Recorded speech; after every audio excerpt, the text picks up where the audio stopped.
Kita nak ucapkan terima kasih dan juga maju jaya jugalah kepada semua guru-guru di Malaysia. Betul. Kerana menjadi ejen-ejen pembangunan yang menerapkan dasar dan falsafah pendidikan negara kepada generasi pelapis Malaysia. Dan sekalun tahniah juga kepada Kementerian Pendidikan Malaysia kerana terus komited melaksanakan agenda pendidikan nasional. Baik, kalau tadi Mac, kita dah dengar penceritaan, pengalaman dan juga perkongsian idea adik-adik kita di peringkat generasi muda lah.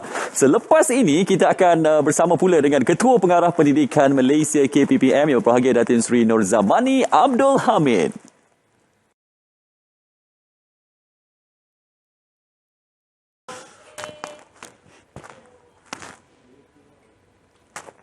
Baik, setelah kita dengar adik-adik cemerlang kita tadi, memang tidak dinafikan semangat dan usaha adalah sesuatu yang amat penting untuk membuktikan impian pasti menjadi kenyataan.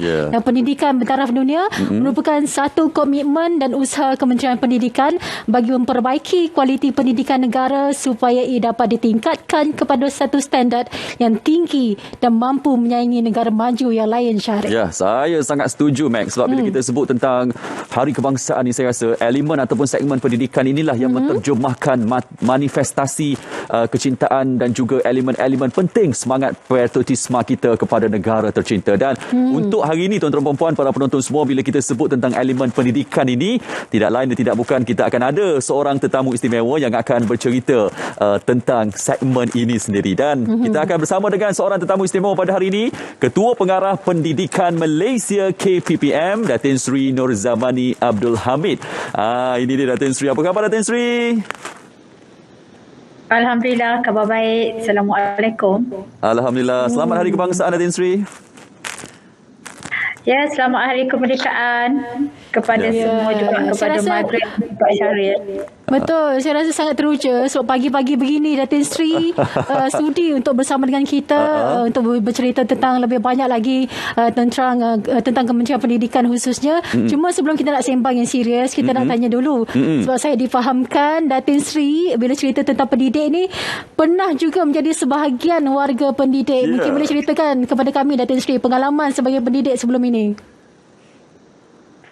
Terima kasih Margaret. Saya masih lagi seorang pendidik. Cuma dalam arti kata saya tidak pergi ke sekolah. Ya, jadi dulu saya adalah seorang guru juga dan berkhidmat selama 12 tahun apabila saya selepas saya bergraduasi terus saya mengajar di sebuah sekolah di Seremban iaitu College Tengku Kusya.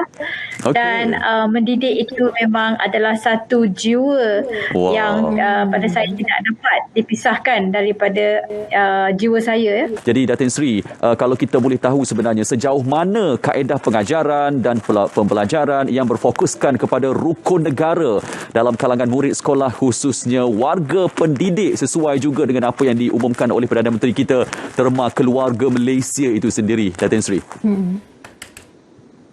Okey, jadi kata kuncinya tadi adalah rukun negara, kan? Jadi rukun negara ni kalau kita lihat kepentingannya itu dan lahirnya rukun negara ini mesti ada cerita latar belakangnya, sejarah.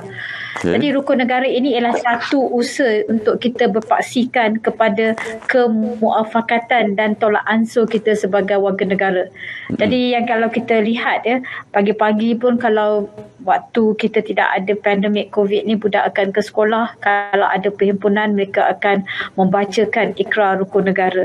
Jadi rukun negara ini adalah sesuatu yang perlu difahami kerana itulah menjadi satu ikatan paksi perpaduan dalam kalangan anak-anak murid kita yang berlatar belakangkan pelbagai kaum dan juga agama dan kepercayaan juga budaya.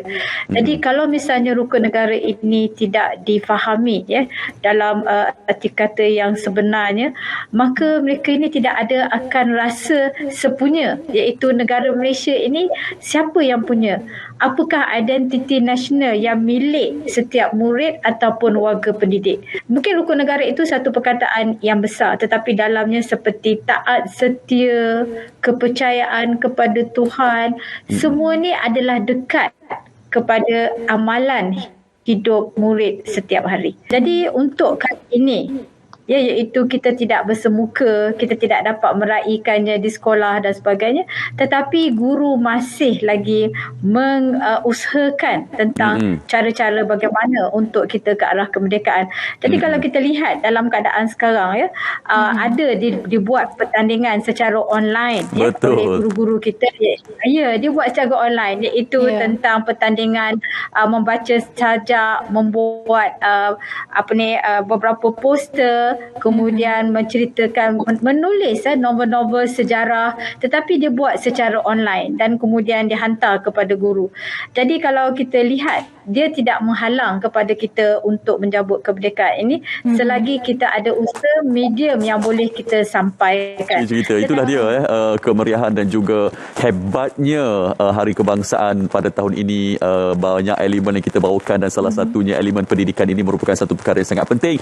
Mungkin secara ringkas Datin Sri mewakili pihak Kementerian Pendidikan Malaysia, Datin Sri sebagai Ketua Pengarah Pendidikan Malaysia sendiri, ucapan Hari Kebangsaan kepada anak-anak murid kita yang lepas ni mungkin sekolah akan buka. Saya rasa banyak benda lah yang kita kena buat persiapan sekarang ini, dan juga kepada pendidik-pendidik kita sempena dengan Hari Kebangsaan ini. Mungkin secara ringkas Datin Sri.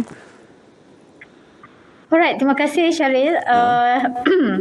Ucapan saya ni adalah ucapan yang rasanya datang daripada anak dan juga generasi yang telah mengecapi kemerdekaan berbanding dengan orang yang memperjuangkan kemerdekaan. Jadi apa yang dapat saya katakan bahawa kita perlu memelihara kemerdekaan ini. Jadi kemerdekaan ini adalah sesuatu yang perlu dinikmati dan perlu dikekalkan kerana ianya sesuatu yang bukan mudah untuk dicapai. Seperti saya katakan tadi, kalau misalnya kita tidak mendukung kepada kemerdekaan ini, kita tidak memeliharanya, negara ini mungkin satu hari tidak akan dapat kekal seperti apa yang kita lihat di sini. Dan yang paling penting sekali ialah kita kena tahu tentang bagaimana sejarah negara kita dahulu, latar belakang dia. Dan bila kita tahu tentang sejarah negara kita ini, kita akan merasa kita ada satu kebersamaan. Itu sebabnya kalau kita didik anak-anak kita ini, ialah mereka perlu mempunyai identiti nasional. Kita berpijak di tanah Malaysia. Jadi kita kena berbangga sebagai rakyat Malaysia, dan kita perlu menjaga ketamadunan bangsa Malaysia. Baik, terima kasih banyak-banyak kita ucapkan kepada yang berbahagia Datin Sri Nur Zamani Abdul Hamid, Ketua Pengarah Pendidikan Malaysia. Jadi para penonton semua, sesungguhnya pelaburan dalam sektor pendidikan menyumbang kepada kelestarian kesejahteraan perpaduan rakyat Malaysia, menyokong pelaksanaan sistem ekonomi, juga menjadi elemen terpenting memacu pembangunan Malaysia pada masa depan. Semangat sayangkan negara serta menerapkan rukun negara mestilah menjadi jati diri, juga kena bermula di sekolah. Ya, betul Syahril. Apa yang pasti modal insan minda kelas pertama yang kaya dengan ilmu, berprinsip, beretika dan berakhlak mulia. Ini akan terus diperkasakan dan mampu menjulang Malaysia ke satu tahap yang lebih tinggi dan dihormati di mata dunia. Pupukkan sayang kepada negara, hayati erti kemerdekaan sebenar. #Demi Negara.